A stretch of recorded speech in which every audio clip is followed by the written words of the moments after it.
Hey guys, Brian Wright here.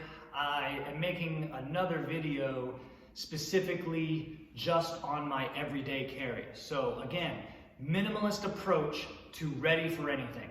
I'm gonna try to make this a little shorter, so I'm gonna get right into it.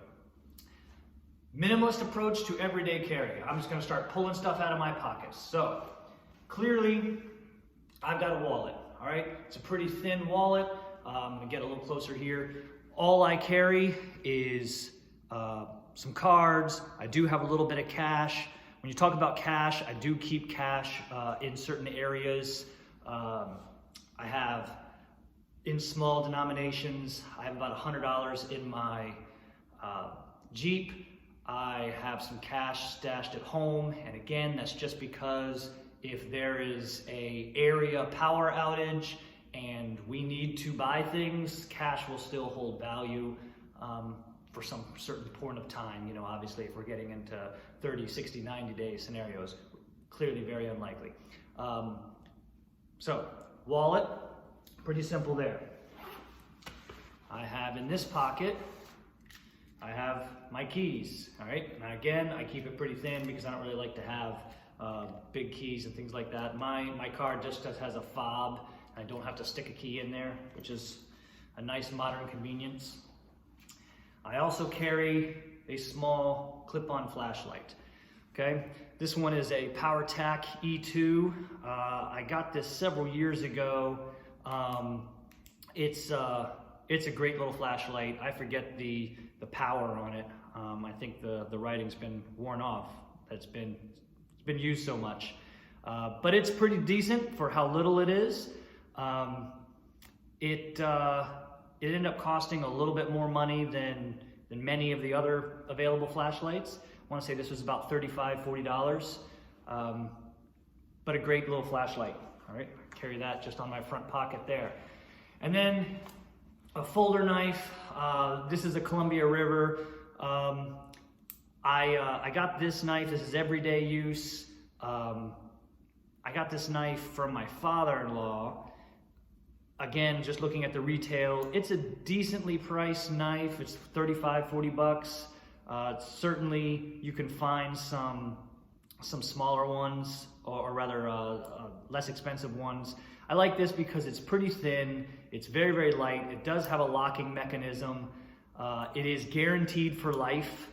So it's just an all-around good, tough knife that I've had no problems with for all the things that I do. And I don't just cut boxes with it and stuff like that. Certainly, you know, just like anybody, I order from Amazon and I cut boxes. But there is quite a little bit that I do with this knife around the house and things like that it works for. I did carry a belt knife. I went to a defense seminar where they talked about you should always have a blade on you. The thing is, from a defense standpoint, if I get into a hand-to-hand situation and I pull a knife, that's going to be prosecuted in the same way as pulling a gun. All right, it's a deadly weapon, and so I really found that it just was an extra thing that I had on my left side that ultimately was never really necessary.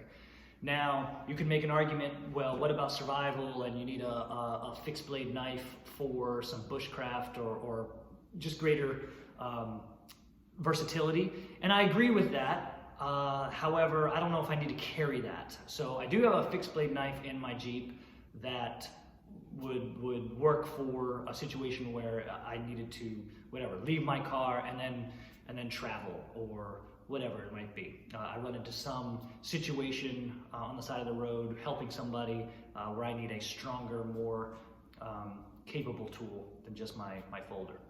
Okay, last one is my carry gun. I'm kind of an old school guy. I like the way a 1911 feels. Now, I'm not going to get into the debate of, you know, 1911 only has, this is a 9mm, 10 rounds, and so why would you carry that? Or it's unreliable, which is of course crap.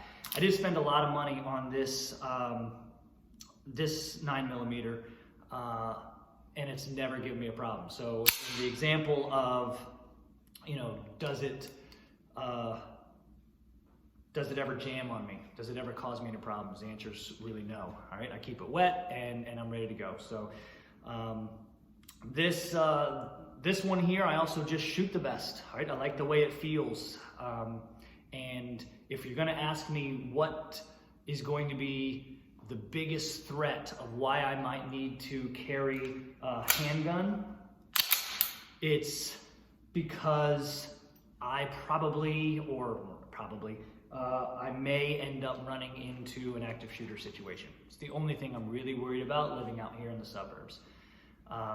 And therefore, I'm not going to be presented with a situation of a one-on-one attack. Again, most likely. I'm not saying I'm going to be the hero. I'm going to pick up the phone and call the police. But clearly, if I were to need to do anything, I can't do anything unless I have something on me. So that's my everyday carry. That's it. It's again supposed to be minimalist. It doesn't really prohibit me. I work in fitness. I can move. I can demonstrate all the things that I need to. I can accomplish anything that I might run into out there. It's supposed to be ready for anything. So again, regular guy's approach to what you might need to do for being ready. Okay, all right, I'll catch you on the flip side. Subscribe to the videos. I will see you on the next one. We'll talk a little bit more about tools that you would need in your house and the training that you're gonna have to get in order to use those tools.